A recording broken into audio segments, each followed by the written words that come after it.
প্রিয় দর্শক, বিহডি বাংলার পক্ষ থেকে সকলকে জানাচ্ছি পবিত্র মাহে রমজানের শুভেচ্ছা। সংরক্ষিত নারী আসনে প্রার্থীদের প্রত্যাশা নিয়ে আমাদের নিয়মিত আয়োজন মনোনয়ন প্রত্যাশীদের মতামত। আজকের এই মতামত অনুষ্ঠানে আমাদের সাথে যুক্ত হয়েছেন শাহিদা আক্তার, সভাপতি জাতীয়তাবাদী মহিলা দল বাগেরহাট জেলা ও সাবেক ভাইস চেয়ারম্যান উপজেলা পরিষদ কচুয়া বাগেরহাট। চলুন তার সাথে পরিচিত হই। বিহডি বাংলায় আপনাকে স্বাগত। কেমন আছেন? আলহামদুলিল্লাহ, ভালো আছি। আপনি কেমন আছেন ভাইয়া? জি আছি ভালো। আমরা তো জানি যে আপনি অনেক সংগঠনের সাথে জড়িত, একদিকে রাজনীতি করছেন। আসলে আপনার কাছে একটু শুনতে চাবো যে এই যাত্রাটা কিভাবে শুরু হলো? জি, থ্যাংক ইউ। আমি শাহিদা আক্তার, সভাপতি বাগেরহাট জেলা জাতীয়তাবাদী মহিলা দল। আমি আমার রাজনৈতিক যাত্রা শুরু করেছি মানুষের অধিকার ও গণতান্ত্রিক মূল্যবোধের জায়গা থেকেই আমার এই যাত্রা শুরু হয়েছে।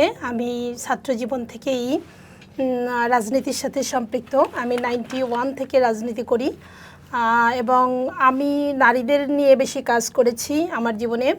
তো আমি শুরু করেছিলাম 93-তে যে নারীর অসহায়ত্ব বা নারীর প্রতি সহিংসতা রোধে কাজ করার জন্যই আমি একটি নারী সংগঠন করি। সেই নারী সংগঠনটির নাম ছিল রাড়িপাড়া মহিলা উন্নয়ন সংস্থা এবং এই সংস্থা থেকেই আমার যাত্রা শুরু হয়েছে।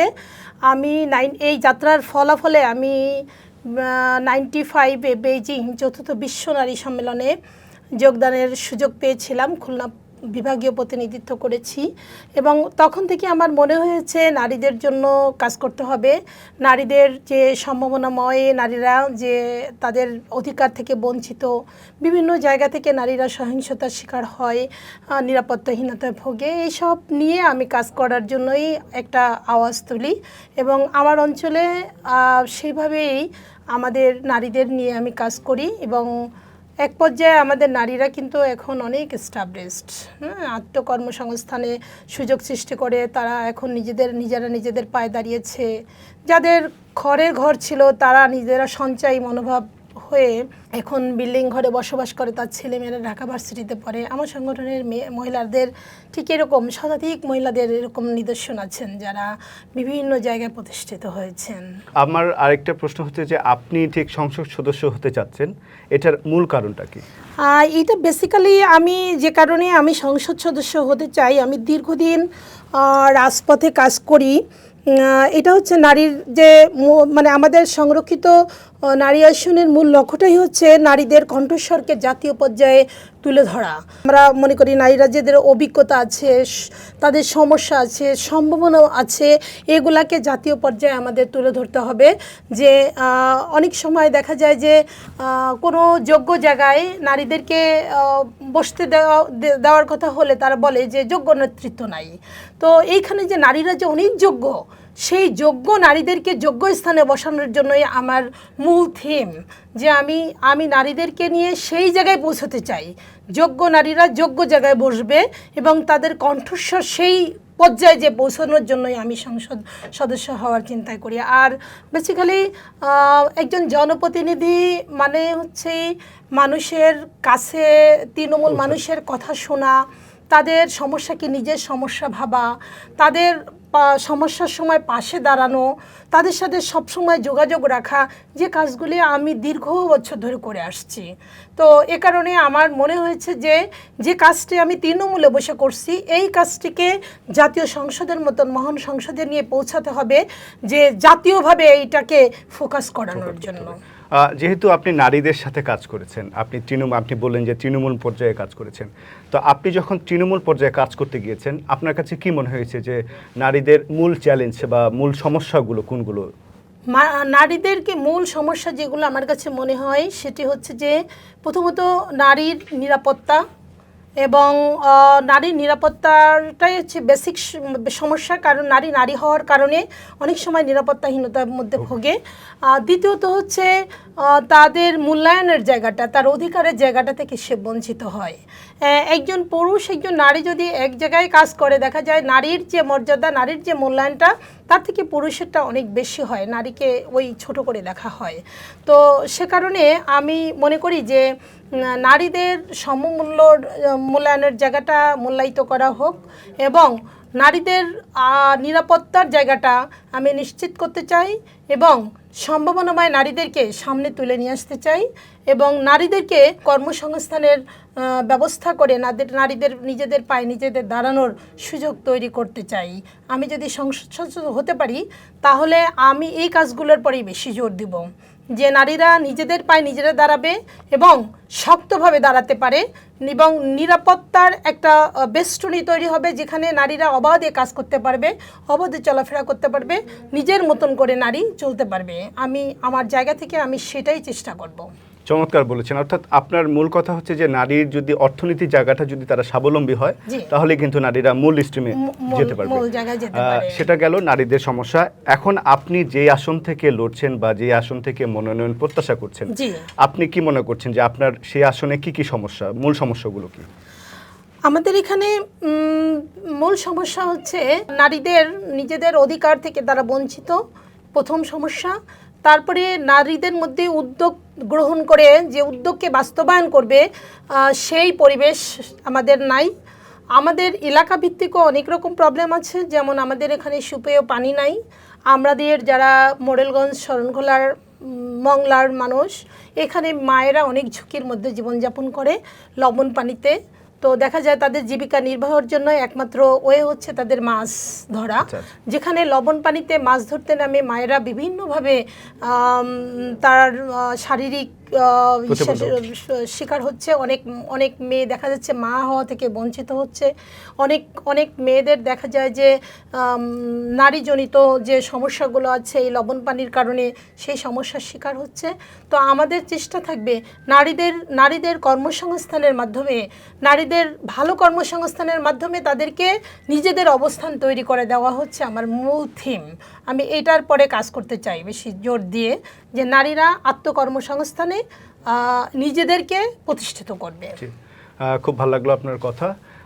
আমরা একটা জিনিস দেখতে পাচ্ছি যে এখন তরুণ সমাজ, বিশেষ করে যদি নারীদের কথাই বলি, তারা রাজনীতিতে মানে আসার পেছনে বা আসতে চাচ্ছে না। এই যে রাজনীতিতে তাদের না আসার যে একটা কারণ, এটা আপনি কিভাবে দেখবেন, যে তাদেরকে কিভাবে রাজনীতিতে ফেরানো যায়, এই বিষয়ে আপনার কি কি পদক্ষেপ থাকবে? অনেকে রাজনীতি করে ক্ষমতার জন্য। আমার কাছে মনে হয় রাজনীতি ক্ষমতার জন্যই শুধু রাজনীতি না, রাজনীতি করতে হলে দেশপ্রেম থাকতে হবে, ব্যক্তিত্ব বোধ থাকতে হবে, দেশের প্রতি ভালোবাসা থাকতে হবে, দেশের মানুষের প্রতি ভালোবাসা থাকতে হবে এবং দেশকে উন্নয়নের শিখরে পৌঁছানোর জন্য বিভিন্ন পরিকল্পনা প্রণয়ন করতে হবে। সেক্ষেত্রে তরুণরাই হচ্ছে শ্রেষ্ঠ। তারা যদি সেই মানসিকতায় রাজনীতিতে আসে তো অবশ্যই এদেশ একদিন অনেক মানে ভালো দেশে পরিণত হবে। সেই আমরা যে উন্নত যে দেশগুলোর কথা নিয়ে ভাবি, আমাদের তরুণরা যদি এখন রাজনীতিতে আসে তাদের এই মেধা এবং মনন নিয়ে, তাহলে একটা সময় এ দেশ ঘুরে দাঁড়াবে।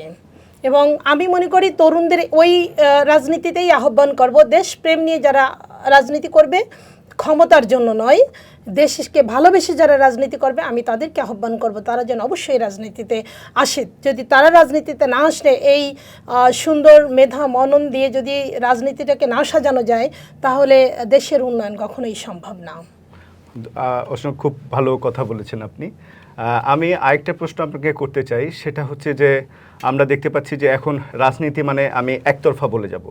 যদি আপনি মনোনয়ন পান এবং সেই জায়গায় যদি নির্বাচিত হয়ে আসেন, আমরা আশা করছি আপনি নির্বাচিত হয়ে আসবেন, তখন কিন্তু বিভিন্ন পক্ষ বিপক্ষে নানান ধরনের কথা উঠবে। আপনার বিপক্ষে যারা কথা বলবে তাদের সেই মতামতগুলোকে আপনি কিভাবে দেখবেন? আমি অ্যাকচুয়ালি এই ভিন্ন মতকে বেশি প্রায়োরিটি দেই, কারণ পর্যালোচনা যদি না থাকে, মানুষ তার নিজের ভুল শুধরাতে পারে না।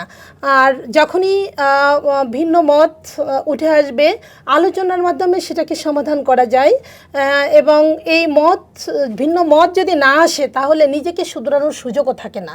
তো এই জন্য অতএব আমি এটাকে পজিটিভলি দেখি, ইতিবাচক হিসেবে দেখি, কারণ সমালোচনা আসা উচিত। আসলেই নিজেকে সংশোধন করা যায় এবং নতুন করে প্ল্যানিং করা যায় এবং আলোচনা সাপেক্ষে সেটা সংশোধনও করা যায়। আপনি দারুণ বলেছেন।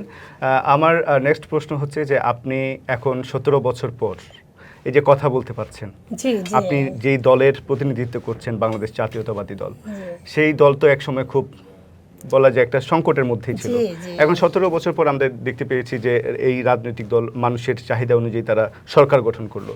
এই অনুভূতিটা একটু আপনার কাছে শুনতে চাই। এটা আসলে অনেক দীর্ঘশ্বাস আসে এই কথাগুলো বলতে, কারণ 17 বছর যে আমরা পার করেছি, এই 17 বছরে নির্মম নির্যাতনের শিকার আমি যদি বাগেরহাটের কথা বলি, যেমন 23 সালের 10 ডিসেম্বর মানববন্ধন ছিল মানবাধিকার দিবসে।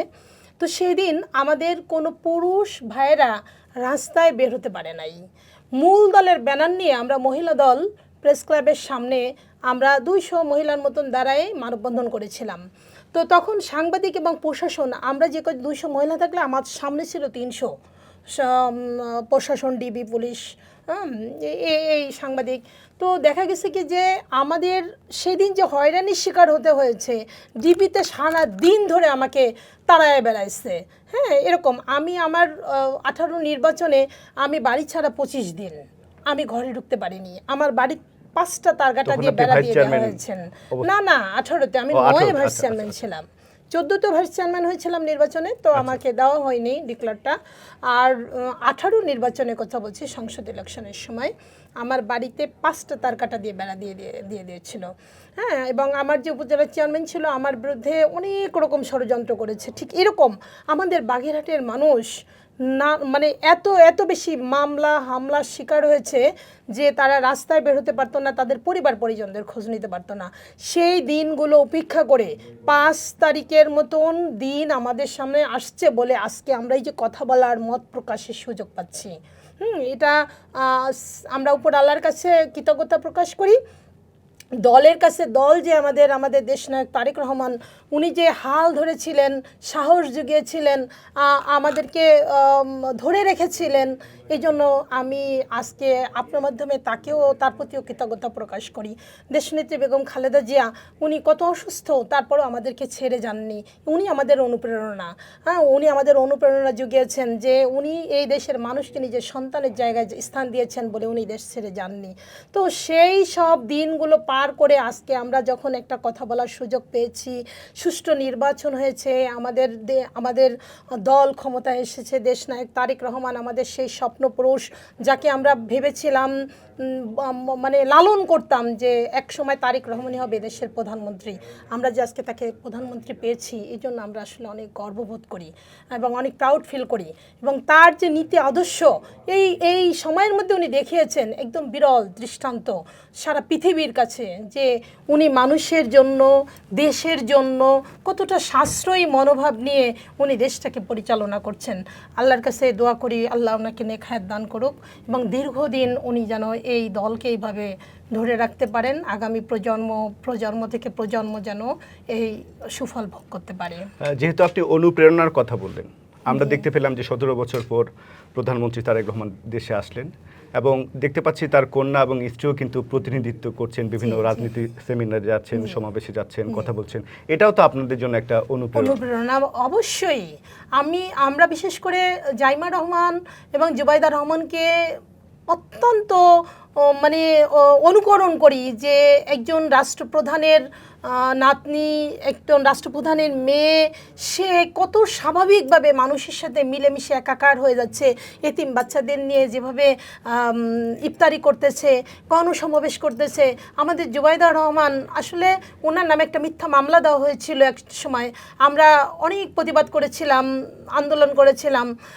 আসলে তার মতন একজন ব্যক্তিত্বকে নিয়ে যারা আলোচনা করেছিল, আমার কষ্ট হয়, লজ্জা লাগে তাদের জন্য।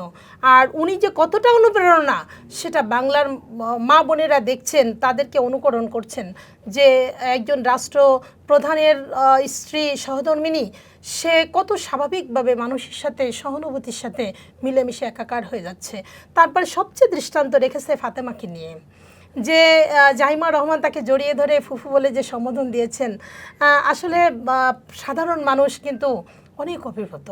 এবং যেটা বললেন যে আসলে ফুপের মতোই তিনি যখন কোথাও যাচ্ছেন ওনাকে নিয়ে যাচ্ছেন, এবং আমরা দেখেছি ফাতেমাও খেয়াল রাখছেন যে জাইমা রহমান কি করছে, এই যে একটা সম্পর্ক, একদম একটা ছায়া। ছায়া হয়ে আছে। এটা যেমন আমাদের মায়ের জন্য দেশনেত্রী বেগম খালেদা জিয়ার জন্য করেছেন, জাহিমার দিকেও তিনি সেই দৃষ্টিতে দেখছেন, জাহিমার ছায়া সঙ্গী হিসাবে সেও সবসময় তার সাথে থাকেন। এটা একটা দৃষ্টান্ত মানুষের কাছে। আমরা অনুষ্ঠানের শেষ দিকে এসেছি, আমি সেই ক্ষেত্রে বলতে যাব যে আমাদের দর্শকদের উদ্দেশ্যে আপনার কিছু বলার আছে কিনা? হ্যাঁ, অবশ্যই আছে। আমি দর্শকদের উদ্দেশ্যে বলতে চাই একটি কথাই, যে আমি দীর্ঘ সময় এই জাতীয়তাবাদী দলের সাথে কাজ করছি। আমি ছাত্র জীবন থেকে দল করি এবং সব স্তর অতিক্রম করে এসেছি। আমি ইউনিয়ন পর্যায়ে নেতৃত্ব দিয়েছি, উপজেলা পর্যায়ে নেতৃত্ব দিয়েছি, আমি বাগেরহাট জেলা পর্যায়ের আহ্বায়ক কমিটিতে ছিলাম, সাধারণ সম্পাদক ছিলাম, এখন আমি সভাপতির দায়িত্ব পালন করছি। তো আমি কচুয়া বাগেরহাটের আপমান মানুষের সাথে মিলেমিশে এই যে 24-এর নির্বাচন ছিল, 24-এর নির্বাচনে আমি 4টি আসনে মেয়েদেরকে দিয়ে সমানভাবে কাজ করিয়েছি, মেয়েদের এই ধানের শীষের পক্ষে প্রচারণা চালিয়েছি। তো আমি চাই মেয়েদেরকে আগায় নেওয়ার জন্য আগামী যে সংসদে সংরক্ষিত মহিলা আসনে যে এমপি নিয়োগ হবে, আমি তার প্রত্যাশী, সবাই আমার জন্য দোয়া করবেন। আর আমার ঊর্ধ্বতন দলের যে ঊর্ধ্বতন কর্মকর্তারা আছেন বা নেতারা আছেন, তাদের দৃষ্টি আকর্ষণ করব, যদি আপনাদের এরকম মনে হয় যে আমাকে দিয়ে আপনাদের কোনো কাজ এই দলের কোনো কাজে আসবে, তো সেই জায়গাটায় আপনারা আমাকে মনোনয়ন দিবেন। কারণ আমি দলের পিছনে অনেক ত্যাগ, অনেক শ্রম, অনেক মেধা, অনেক অর্থ আমি দলের পিছনে বিনিয়োগ করেছি। আমি তারপরও দল আমাকে দিক বা নাই বা দিক, আমি দলের সাথে থাকব এবং দলের যতদিন বেঁচে থাকব এই জাতীয়তাবাদী দলের আদর্শকে মেনে নিয়ে আগামী দিনগুলো পথ চলব। আমি এই প্রত্যাশা রেখে আপনাকে ধন্যবাদ জানিয়ে শেষ করছি। আপনাকেও অসংখ্য ধন্যবাদ, খুব ভালো বলেছেন। আমরা আশা করছি আপনার আশা পূরণ হোক, আপনি মনোনয়ন পেয়ে যান। দর্শক, কথা বলছিলাম শাহিদা আক্তার, যিনি সংরক্ষিত নারী আসনের একজন মনোনয়ন প্রত্যাশী। আমরা তার কথা শুনলাম এবং নারীদেরকে নিয়ে তৃণমূল পর্যায়ে থেকে তিনি কাজ করে এসেছেন এবং নারীদেরকে নিয়ে তার যে চিন্তা, তার যে পরিকল্পনা, এবং বিশেষ করে তিনি যেই আসনের জন্য মনোনয়ন প্রত্যাশা করছেন, সেই আসনের মানুষদের জন্য তিনি অনেক কাজ করতে চান। আমরা প্রত্যাশা করি তার এই কাজ সফল হোক, তিনি মনোনয়ন পাক এবং নির্বাচিত হয়ে আসুক। দর্শক, আপনারা এতক্ষণ যারা ভিওডি বাংলার সাথে ছিলেন, অসংখ্য ধন্যবাদ। আজকে এই পর্যন্ত, এখানেই বিদায় নিচ্ছি। সকলেই ভালো থাকবেন, সুস্থ থাকবেন।